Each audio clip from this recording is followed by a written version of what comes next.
Islam. Asyhadu an la ilaha illallah wahdahu la syarikalah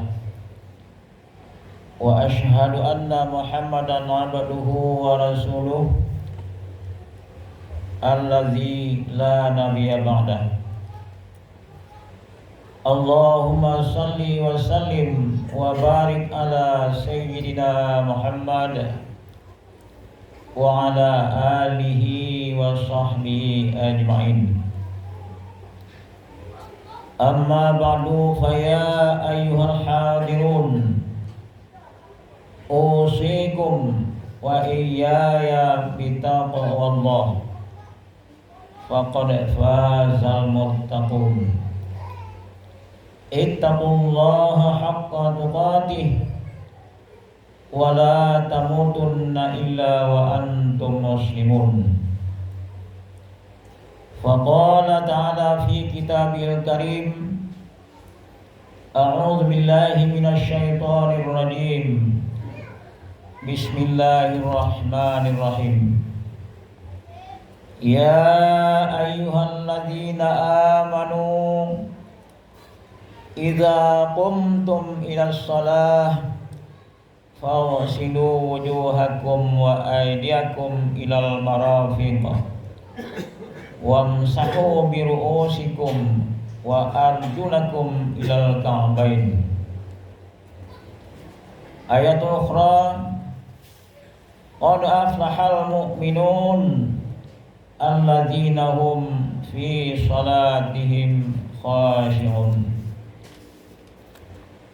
Ayat ukhra, wa aqimis shalah innas salata tanha 'anil fahsya'i wal munkar. Kaum muslimin jamaah Jumat rahimakumullah, marilah kita bersyukur kepada Allah Subhanahu wa taala yang senantiasa memberi kita nikmat, yang selalu tanpa putus-putusnya memberikan nikmat kepada kita, sehingga dengan nikmat-nikmat yang diberikan Allah itu kita bisa melaksanakan sesuatu tanpa nikmat kuat, nikmat rezeki, akal dan lain sebagainya, kita tidak bisa berbuat apa-apa. Itulah sangat menentukan nikmat Allah Subhanahu wa taala kepada kita. Pantas kita bersyukur di atas nikmat-nikmat yang diberikan Allah tersebut dengan mengucapkan alhamdulillah dengan lidah dan mengerjakan apa saja yang diperintah Allah, serta meninggalkan apa saja yang dilarang oleh Allah Subhanahu wa taala. Itulah syukur yang sebenarnya.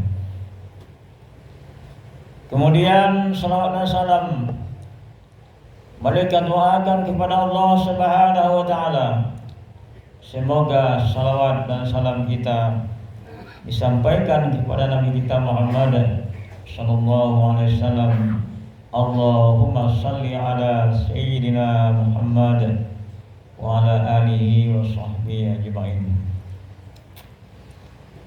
Kaum muslimin jamaah Jumat rahimakumullah, khatib berwasiat kepada kita semua, lebih-lebih terhadap diri khatib.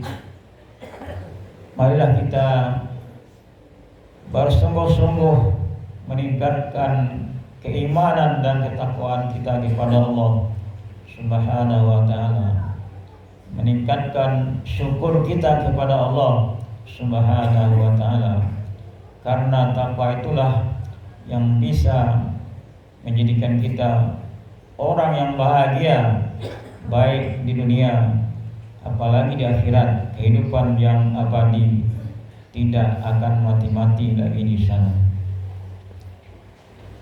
Jamaah Jumat rahimakumullah, Allah Subhanahu wa taala berfirman di dalam surat Al-Maidah ayat 6,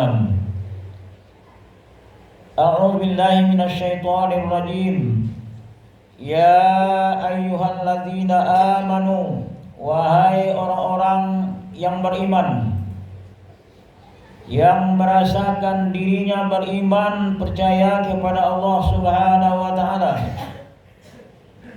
Idza qumtum ila shalah, apabila kamu akan mendirikan salat kepada Allah, kata Allah Subhanahu wa taala, fawsilu wujuhakum wa aydiyakum ilal marafiq, maka basuhlah olehmu terlebih dahulu mukamu dan kedua tanganmu sampai ke siku. Wamsahu biru'usikum, dan sapulah kepalamu. Wa arjulakum ilal ka'bain, dan basuhlah kakimu sampai kedua mata kaki.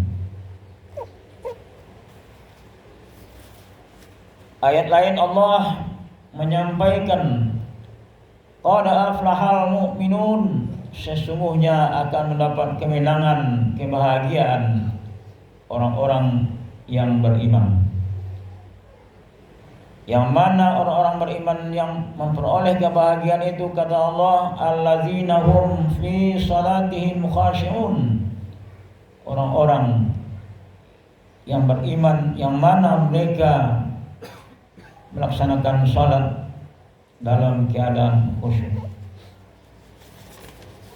Ayatul ukhra, wa aqimis shalah, dan dirikanlah salat, kata Allah Subhanahu wa taala, innas salata tanha 'anil fahsya'i wal munkar, sesungguhnya salat itu akan mencegah daripada perbuatan keji dan munkar.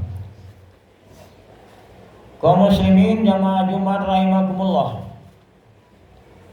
Allah menyampaikan kepada kita, andai kita akan mendirikan salat, kata Allah Subhanahu wa taala, basuhlah mukamu, atau dengan kata lain, berwudulah terlebih dahulu. Sucikanlah diri dari hadas dan najis. Hadas kecil dengan berwudu, hadas besar dengan mandi. Najis kecil bisa dibasuh, najis besar disamak terlebih dahulu. Begitu kalau melaksanakan salat, kata Allah Subhanahu wa taala. Cuma yang perlu bagi kita kaum muslimin, bagaimana caranya wudu yang benar. Segala satu ibadah yang diperintahkan oleh Allah Subhanahu wa taala, seperti salat sebagai tiang agama, salah satu rukun Islam,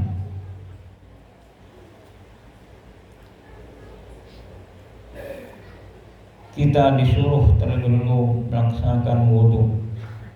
Ada ilmunya. Apa yang harus kita ketahui terlebih dahulu dalam masalah wudu? Dalam wudu ini ada syarat sah wudu dan apa yang akan dijadikan untuk berwudu. Ada rukun wudu, ada yang membatalkan wudu. Setelah selesai itu baru salat, kata Allah Subhanahu wa taala. Jangan-jangan karena kita tidak mengetahui cara berwudu yang betul, tidak mengetahui apa yang membatalkan wudu, kita salat juga, makanya salat kita tidak diterima. Kaum muslimin, fardu atau rukun wudu ada 6. Dalam fikih disampaikan bahwa rukun wudu itu, yang dikatakan wudu itu adalah satu, berniat karena Allah melaksanakan wudu, atau menghilangkan hadas. Kemudian membasuh muka. Mana yang muka harus dibasuh? Sering disampaikan bahwa muka itu dalam ilmu fikih batasnya ke atas tempat tumbuh rambut kepala, ke bawahnya 2 tulang rahang atau dagu, ke sampingnya 2 telinga. Semua itu harus wajib kena air sampai ke kulit. Tidak ada yang membatasi air sampai ke kulit seperti getah dan lain sebagainya. Ini masalah membasuh muka kaum muslimin. Begitu juga membasuh 2 tangan sampai ke siku, benar-benar kena air semuanya. Selanjutnya menyapu sebagian kepala, diambil air sebagaimana kita sudah praktekannya. Cuma kadang-kadang apakah sudah sempurna atau belum. Pada hari ini Khatib menyampaikan kepada kita semua, marilah kita sama-sama menganalisa, mengoreksi lagi cara berwudu kita agar wudu kita betul sehingga syarat untuk melaksanakan salat terpenuhi. Kemudian membasuh 2 kaki sampai ke 2 pergelangan kaki. Yang keenam tertib, itulah rukun wudu.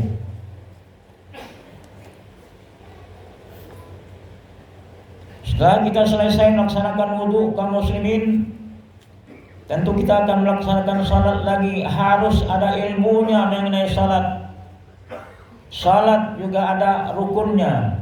Rukun itulah yang dinamakan salat. Yang pertama, rukun salat itu adalah niat. Menjelaskan niat salat apa yang kita lakukan karena Allah. Kedua, berdiri bagi yang mampu. Boleh duduk bagi yang tidak mampu. Jangan orang yang mampu berdiri tapi salatnya duduk juga. Tidak terpakaikan rukun salat. Yang ketiga, takbiratul ihram, membaca Allahu Akbar, betul bacaannya, tepat makhrajnya. Kalau tidak betul bacaannya, tidak tepat makhrajnya, salah, berarti rukun salat tidak terlaksana bagi kita. Keempat, membaca surat Al-Fatihah mulai dari Bismillahirrahmanirrahim sampai akhir. Sering kita baca, tapi apakah bacaannya, makhrajnya betul atau belum? Ini yang perlu kita tingkatkan di masa-masa yang akan datang. Coba kita simak dengan orang yang qari dalam membaca Al-Quran. Kemudian lanjut ruku serta tama'ninah, artinya berhenti sejenak, tenang sejenak, tidak terburu-buru, tidak membaca yang dibaca waktu ruku itu sambil lari, sambil berjalan, tetapi tenanglah sebentar dengan membaca Subhana Rabbiyal Azimi wa bihamdih atau yang lainnya. Kemudian yang tidak membaca Sami Allahu liman hamidah. Kalau kita berjamaah, kita makmum tidak perlu lagi baca Sami Allahu liman hamidah, tapi bacalah Rabbana lakal hamdu saja sampai akhirnya. Kemudian sujud yang kedua kali dan tama'ninah, artinya tenang, baca dulu dengan sempurna. Kemudian duduk antara 2 sujud, dibaca Rabbi firli warhamni sampai akhirnya. Kita pahami apa maksudnya Rabbi firli warhamni itu. Padahal di sana bacaannya mengandung doa semuanya. Rabbi firli warhamni wajburni. Kita membaca doa, tapi kita tidak tahu apa yang kita minta. Berarti kita tidak bisa menghayati bagaimana Allah Subhanahu wa taala menerima doa kita tersebut. Kemudian duduk yang akhir, duduk sebelum membaca salam, itu termasuk rukun salat. Bagaimana caranya duduk terakhir? Kemudian membaca tasyahud akhir. Asyhadu an la ilaha illallah wa asyhadu anna Muhammadar Rasulullah. Apakah bacaan kita betul atau belum sempurna? Kemudian yang ke-11 membaca selawat atas Nabi Muhammad sallallahu alaihi wasallam. Allahumma shalli ala sayyidina Muhammad wa ala ali sayyidina Muhammad. Itu termasuk rukun, harus betul bacaannya. Kemudian yang ke-12 baru mengucapkan salam pertama ke kanan. Assalamualaikum warahmatullahi. Betul bacaannya. Kemudian yang ke-13 mentertibkan rukun yang 12 tadi. Kemudian seharusnya kita mengetahui pula apa yang membatalkan salat agar salat kita diterima. Kadang-kadang karena kita tidak tahu yang membatalkan salat, yang membatalkan salat sudah ada, sudah kita lakukan, tetapi karena kita tak tahu, terus kita lanjutkan salat, ternyata salat kita sudah batal. Bagaimana kata Allah Subhanahu wa taala, firman Allah Subhanahu wa taala tadi, qad aflahal mu'minun. Sesungguhnya akan mendapat kemenangan, kebahagiaan orang-orang yang beriman. Bagaimana orang yang salat itu akan mendapat kemenangan, sedangkan wuduknya salat saja belum betul, salatnya tidak tahu berapa rukunnya, apa yang membatalkannya. Bagaimana kita akan mendapatkan kebahagiaan di dunia, apalagi di akhirat? Makanya sangat penting bagi kita kaum muslimin untuk memeriksa kembali masalah salat yang kita lakukan. Kemudian firman Allah yang terakhir, wa aqimis shalah innas salata tanha 'anil fahsya'i wal munkar. Surat Al-Ankabut ayat 45.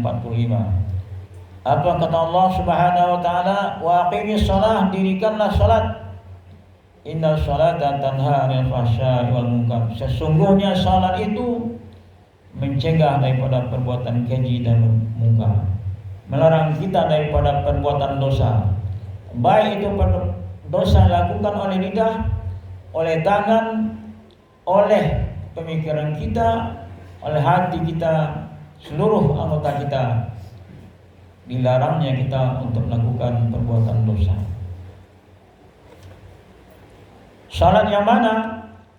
Yang sah wuduknya, yang salat dengan ilmu, tahu dengan rukunnya.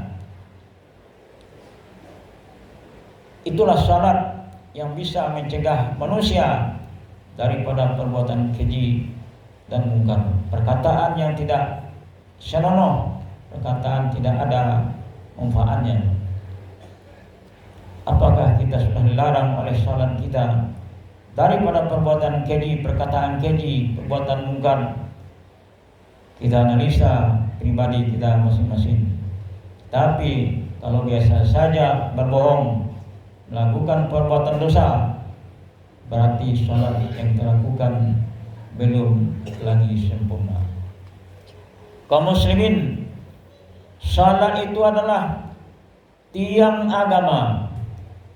Kalau kita sudah mendirikan salat dengan betul, berarti kita mendirikan agama. Tetapi kalau salat kita tidak betul, berarti kita belum salat, berarti kita masih meruntuh agama.